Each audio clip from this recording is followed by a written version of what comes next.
Assalamualaikum warahmatullahi wabarakatuh. Sahabat yang dirahmati Allah, marhaban ya Ramadan. Bulan penuh kemuliaan telah kembali menyapa kita dengan segala keberkahannya. Ramadan bukan sekedar tentang menahan lapar dan dahaga. Inilah bulan di mana pintu surga dibuka lebar, pintu neraka ditutup rapat, dan setiap hembusan napas kita adalah tasbih. Tahukah Anda, di bulan suci ini, amalan sunnah bernilai pahala wajib, dan amalan wajib dilipat gandakan hingga 70 kali lipat. Inilah waktu terbaik untuk membasuh dosa melalui taubat yang tulus. Jangan biarkan hari-hari berlalu tanpa makna. Mari perbanyak tadarus, pererat silaturahmi, dan tebar kebaikan melalui sedekah. Raihlah keberkahan Lailatul Qadar, malam yang lebih baik dari 1000 bulan. Semoga Ramadan kali ini menjadikan kita pribadi yang lebih bertakwa.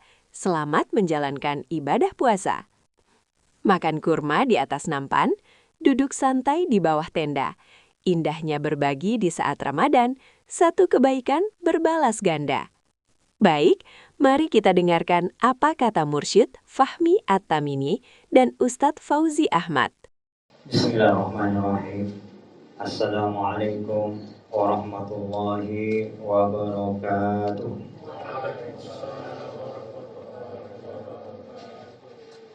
Qala Allah Ta'ala fi kitabihil karim. Bismillahirrahmanirrahim. Ya ayyuhalladzina amanu kutiba alaikumus siyam kama kutiba alal ladzina min qablikum la'allakum tattaqun.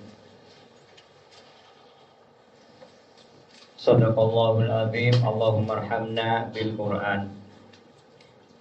Al-Mukarram Syekhul Mursyid Fahmi hafizakumullah, para asatidah rahimakumullah, ikhwani rahimakumullah. Mari kita senantiasa bersyukur kehadirat Allah Subhanahu wa taala, karena sampai saat sekarang ini Allah meringankan langkah kita untuk hadir ke majelis yang mulia ini. Mudah-mudahan dengan keistiqomahan kita semua, Allah menambahkan keimanan kepada kita, sehingga pada akhirnya Allah menjadikan kepada kita semua orang yang bertakwa. Amin ya rabbal alamin. Sebentar lagi kita akan menunaikan kewajiban berpuasa. Maka dari itu kita menyampaikan hadis Nabi Muhammad SAW yang diriwayatkan dari Imam Ahmad dan Nasai. Apa kata Nabi? Qala Nabi Muhammad SAW, man fariha bidukhuli Ramadan haramallahu jasadahu ala niran. Barang siapa yang bergembira dengan datangnya bulan Ramadan, maka Allah mengharamkan jasadnya masuk neraka. Ya, ini sebentar lagi kita akan memasuki bulan Ramadan. Mari kita semua bergembira dengan datangnya bulan Ramadan, dengan harapan mudah-mudahan kita semua diselamatkan dari api neraka. Amin ya rabbal alamin. Di sini ada beberapa hal yang perlu kita ketahui. Pertanyaannya, kenapa orang NU dengan Muhammadiyah selalu berbeda? Ini mari kita, supaya kita tidak bingung tentang perbedaan Muhammadiyah dan NU, ya. Karena apa selalu berbeda? Nah, ini perlu kita memahami bersama supaya kita tidak saling menyalahkan, ya. Muhammadiyah dan NU itu sama-sama benar, Pak. Ya, ini karena berbeda, dalam istimbatnya. Istimbat ini pengambilan dalilnya, pengambilan hukumnya, ya, pengambilan dalilnya.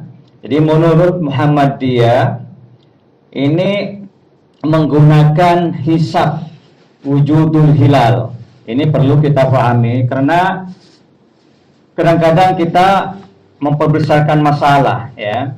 Supaya melalui majelis yang mulia ini kita perlu memahami, ya. Jadi menurut Muhammadiyah menggunakan hisab wujudul hilal, perhitungan adanya kalender hijriyah, Pak. Ya. Kalau NU menggunakan ru'yatul hilal, ini bedanya, ya. Jadi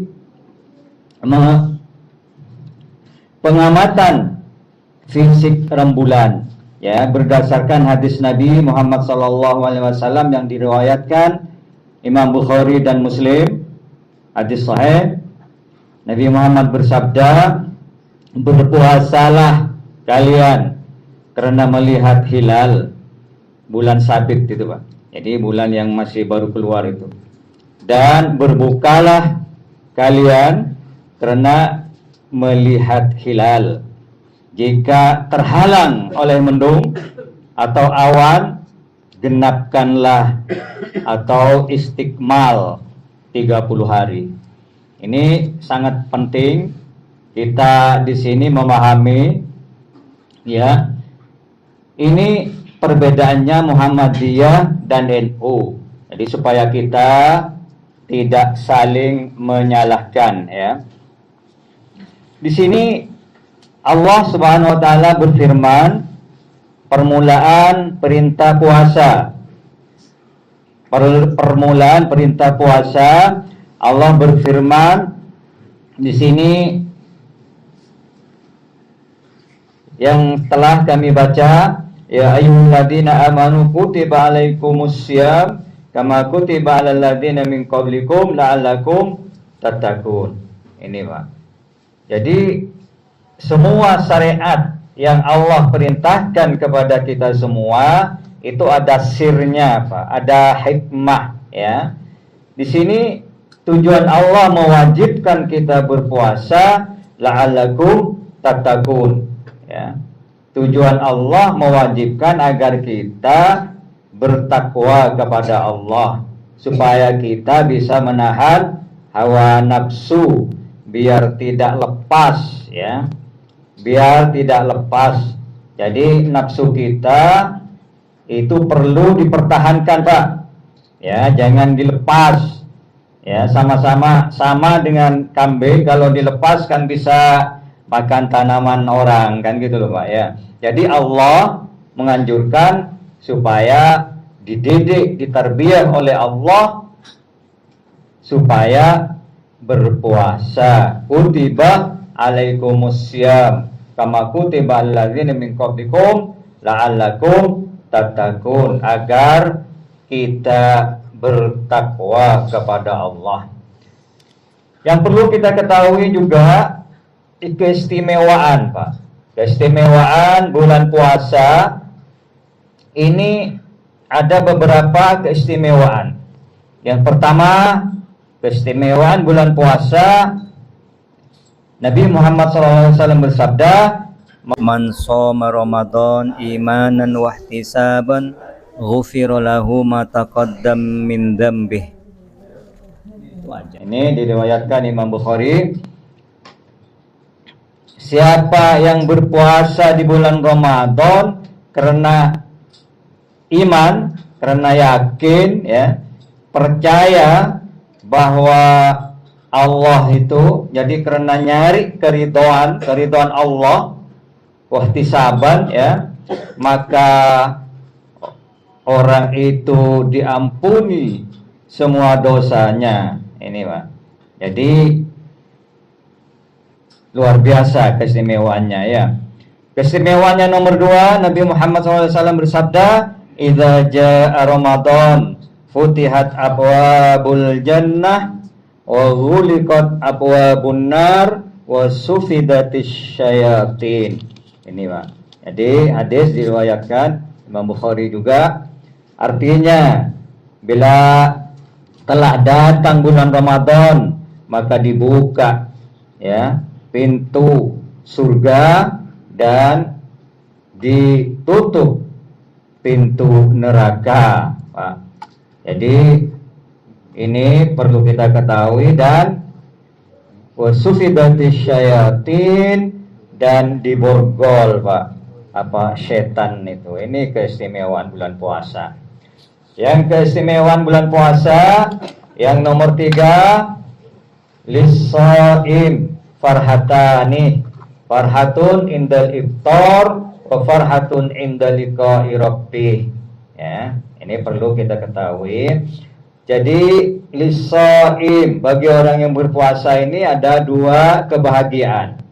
Farhatun indal iftar, yang bahagia jika kita berbuka puasa, wa farhatun inda liqa'i rabbih, dan bahagia kita jika akan bertemu dengan Allah nanti.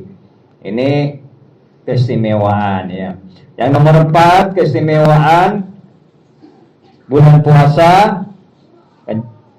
Nabi Muhammad SAW bersabda, kullu amali ibni Adam yudha'aful hasanatu bi asyri amsalha ila sab'imi'ati dhifin illa as-shaum wa innahu li wa ana ajzi bih yada'u syahawatihi wa ta'amu min ajli. Ini hadis qudsi, rawahu Muslim ya.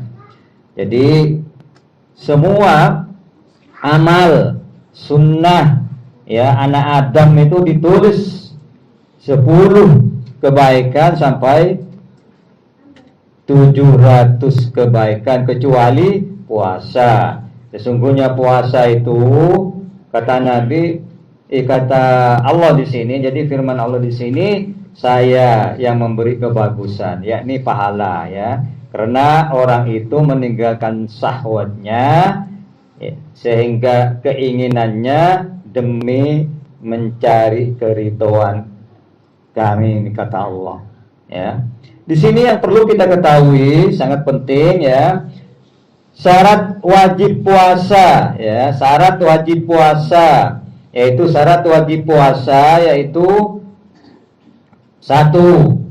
harus disyaratkan baligh ya. Jadi tidak wajib anak-anak yang belum baligh. Baligh ini kalau orang perempuan bisa dihitung dari datang bulan, kira dari umur 12 tahun ke atas ya. Sama dengan orang perempuan, sekitar kain baligh itu sekiranya bermimpi kalau orang laki-laki ya. Sekira bermimpi keluar mani atau umur sekitar ya 12 13 itu, Pak. Maka orang tuanya itu harus menyuruh berpuasa ya. Anak-anak itu ya. Jadi kalau setelah umur 10 tahun maka tidak mau berpuasa, maka orang tua itu harus menekan anak itu supaya berpuasa. Jadi yang nomor 2 Islam, yang nomor 3 cukup akalnya normal. Kalau orang gila tidak kewajiban berpuasa ya.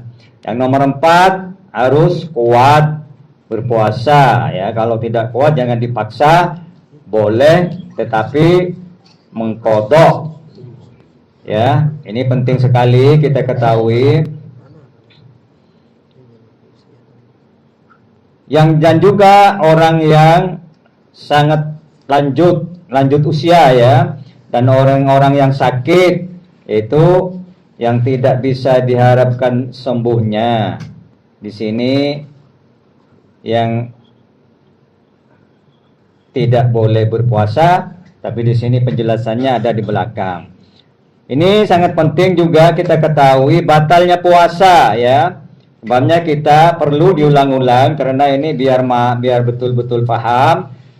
Batalnya puasa yaitu 1 makan minum seperti biasa, 2 memasukkan satu-satu benda ya ke dalam lubang yang lubang itu ada tembusan, terusan, ya, seperti hidung, kuping, kubul, dubur, ya, yang disengaja. Yang tiga, muntah yang disengaja. Yang disengaja, seumpama dipegang-pegang ke dalam mulutnya itu dicungkil sama anu biar muntah, nah itu batal, ya. Yang nomor 4 itu berjima, ya, berjima meskipun tidak keluar mani, nah itu batal hukumnya. Yang nomor 5 keluar mani sebab bertemunya kulitnya laki-laki dan orang perempuan, ini batal, ya. Jadi kalau keluar mani karena bermimpi itu tidak batal, Pak. Ya, tidak batal. Batalnya yang nomor 6 ini haid, nifas atau murtad atau gila, itu batal langsung, ya.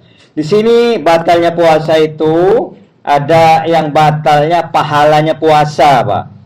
Ini perlu kita perhatikan, batalnya pahalanya puasa, ya. Hal-hal yang membatalkan pahalanya puasa yaitu 1, berkata bohong, Pak. Nah, itu pahalanya puasa batal. Jadi sia-sia kita berpuasa. Yang nomor 2, ribah. Ya, ini hati-hati, ribah, ya. Yang nomor 3, adu domba. Itu batal pahalanya puasa. Yang nomor 4, bersumpah palsu. Yang 5, yaitu melihat orang perempuan dengan syahwat. Ini batal pahalanya puasa sesuai dengan penjelasan hadis kamin shaimin laisa lahu min syamihi ilal ju wal atos. Ini, Pak. Jadi banyak, kamin ini artinya banyak sekali orang yang telah melakukan ibadah puasa namun yang didapat cuman lapar dan dahaga, ya. Ini perlu kita kita semua memahami. Juga yang tidak membatalkan puasa, Pak, ya. Di sini ada 8 di sini yang tidak membatalkan puasa, seperti cip makanan, ya, karena waktu kepentingan, takut terlalu asin, takut apa itu nanti diludahkan, itu tidak batal puasanya. Atau suntik di waktu kepentingan, ya, itu karena sakit memerlukan disuntik, kata dokter itu tidak batal karena masuknya itu bukan di lubang yang tembusan sampai ke perut, ya, itu tidak batal. Ya, yang ketiga ini celak, Pak.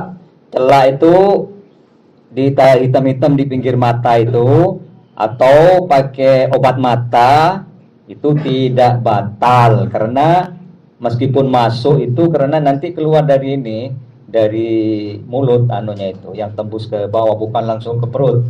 Berarti ini tidak batal, ya. Ini menghirup minyak wangi atau berbekam, ini tidak batal, Pak. Berbekam canduk itu loh, berbekam, ya, itu tidak batal. Kumur, menghirup air sekedarnya kalau mau berwudu tidak batal. Atau memperlambat mandi junub, ini tidak batal, ya.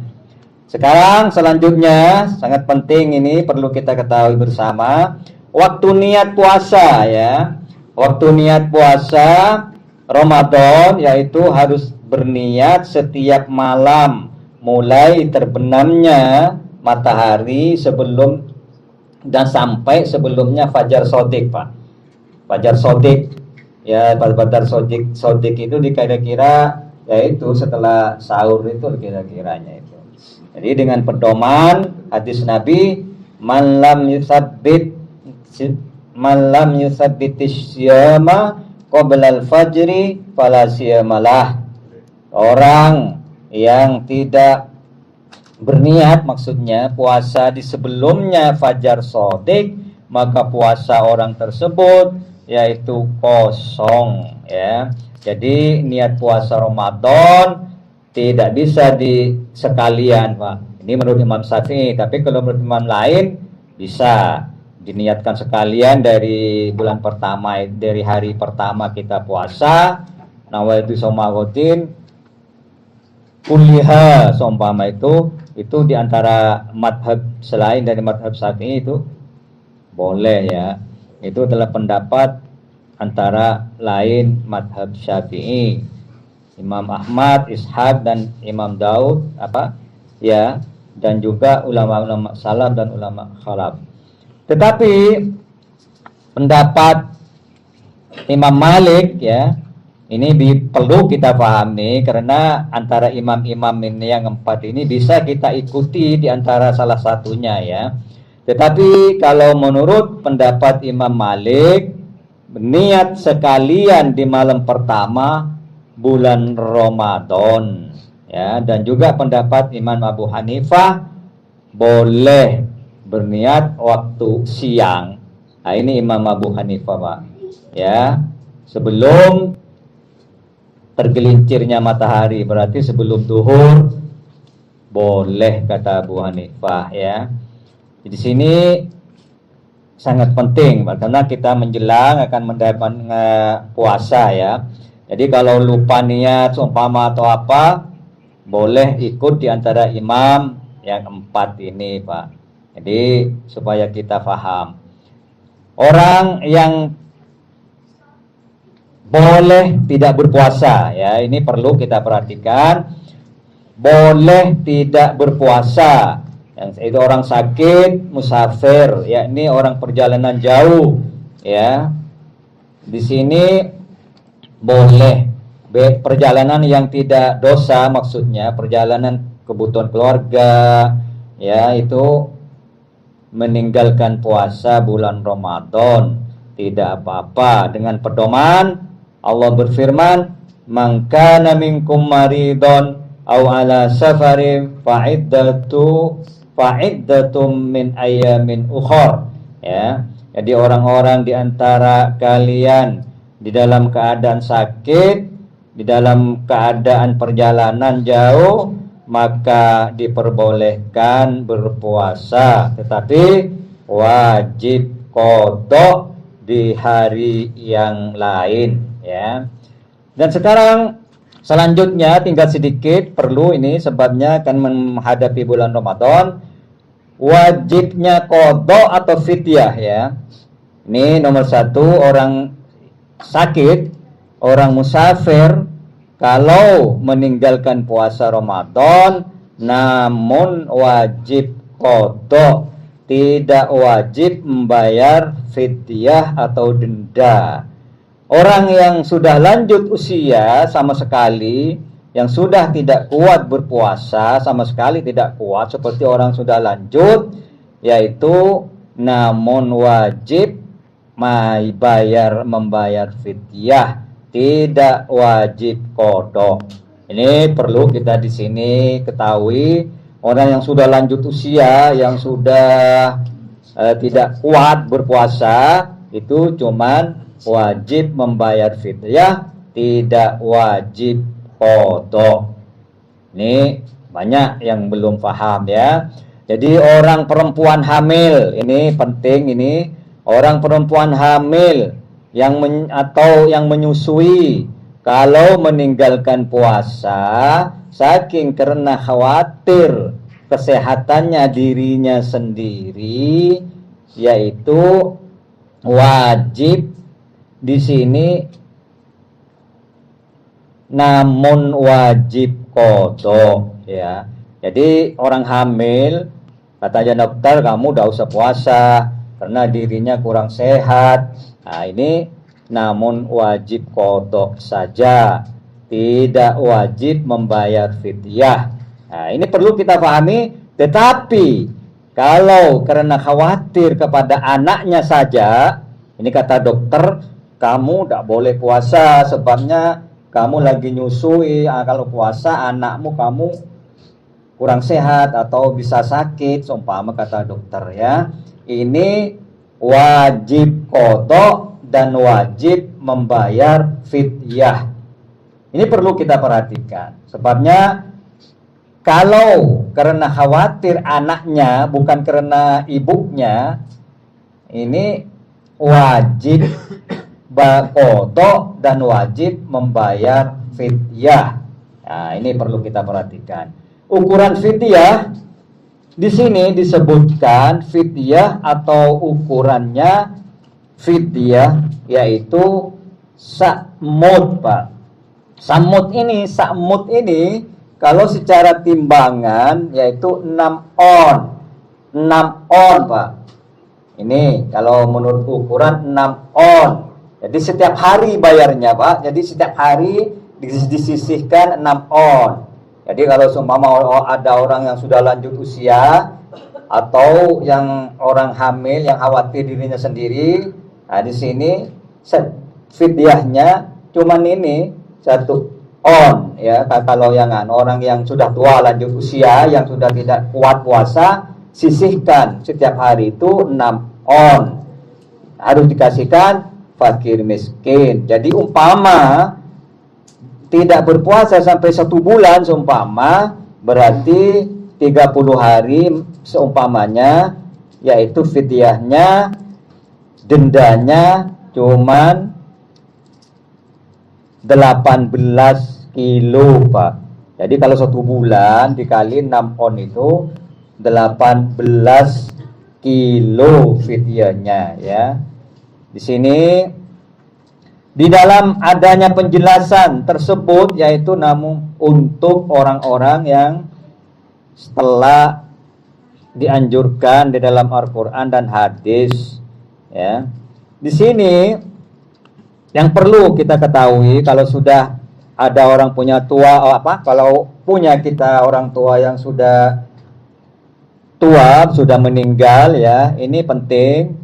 Seperti Ustadz Ali atau apa ya, seperti yang lain-lain, qadha puasa orang yang telah meninggal dalam hal itu ya. Jadi ulama berbeda, ada 2 pendapat di sini ya. Pendapat Imam Abu Hanifah, Imam Malik, Imam Syafi'i tidak bisa diganti. Ya, di sini ada penjelasan ke belakang, yaitu siapapun juga, karena pedomannya dalam Al-Qur'an wa alaisa lil insani illa masa'a. Ini pedomannya. Ya. Jadi tidak berguna untuk manusia itu kecuali amalnya sendiri. Tapi di sini pendapat kaul yang telah terpilih dari kalangan para ulama madhab Syafi'i. Nah, ini jangan salah ya. Ini pendapat Imam Syafi'i, pendapat madhab Imam Syafi'i dan muhadditsin ahli waris harus mengqadha puasanya mayit itu dengan pedoman hadis Nabi, man mata wa alaihi siyamun soma anhu waliyuhu. Ini hadis muttafaqun alaih, Pak. Jadi memang perbedaan itu mesti ada, tetapi di sini ada yang dimansuh, ada yang enggak, maka itu wajibnya kita belajar bersama ya. Siapa orang yang mati padahal ada puasa, kewajiban puasa yang ditinggal, maka keluarganya yakni ahli warisnya harus mengqadha puasanya mayit itu. Nah, ini kiranya cukup, nanti guru kita yang menjelaskan, karena ini sangat penting, kewajiban untuk kita semua, maka dari itu harus tahu ilmunya ya. Jadi mudah-mudahan apa yang kami sampaikan dengan bersamaan dengan turunnya hidayah, sehingga pada akhirnya Allah memberi kefahaman untuk kita semua untuk kita amalkan. Maka dari pribadi kami kalau ada kesalahan kami mohon maaf. Hadanallah wal afu minkum. Assalamualaikum warahmatullahi wabarakatuh. Kalau menurutmu video ini bagus dan kalian suka dan merasa bermanfaat, yuk jangan ragu untuk klik tombol like di bawah sekarang juga. Satu jempol dari kalian sangat berarti untuk channel ini bisa terus berkembang dan menghadirkan konten yang lebih keren lagi buat kalian semua. Terima kasih buat dukungannya, semoga Allah memberikan kesehatan dan rizki yang melimpah. Sampai jumpa di video berikutnya. Kepada guru, mari kita untuk meyakinkan. Waalaikumsalam. Yang penting ya berkaitan dengan puasa, syarat dan rukun ini kita harus tahu ya. Karena ke depan nanti jangan sampai kita tercapai melaksanakan ibadah tersebut ternyata tidak diterima. Kemudian terkait fidyah. Fidyah ini ya bagi orang yang memang sudah lemah, umur yang lanjut, atau kayak imam dari fidyah ya nggak cocok, yang Romi dari fidyah, Kusnul dari fidyah ya nggak cocok ya. Ini hati-hati nanti Gus alasan sakit perut dari fidyah. Ya. Yang sudah lanjut dan memang digunakan oleh syarak ya silakan. Ya, tidak dipaksakan malah dosa, tidak dipaksakan karena tidak punya kemampuan. Ya, ini penting ini tadi bagus nih. Mengawali saya tidak nyampe ke sana tadi pikiran karena mau puasa saya nggak sampai pas. Ya, kalau nggak bisa Fauzi itu untuk menyampaikan itu. Ya, penggalan penting supaya kita tidak nanti pada saat melaksanakan ibadah tersebut tidak terjadi kekeliruan yang berarti. Mungkin itu, dan Allah berikan berkah barokah kepada yang menyampaikan. Berikan berkah juga kepada yang mendengar. Amin amin ya rabbal alamin. Semoga apa yang disampaikan menjadi ilmu yang bermanfaat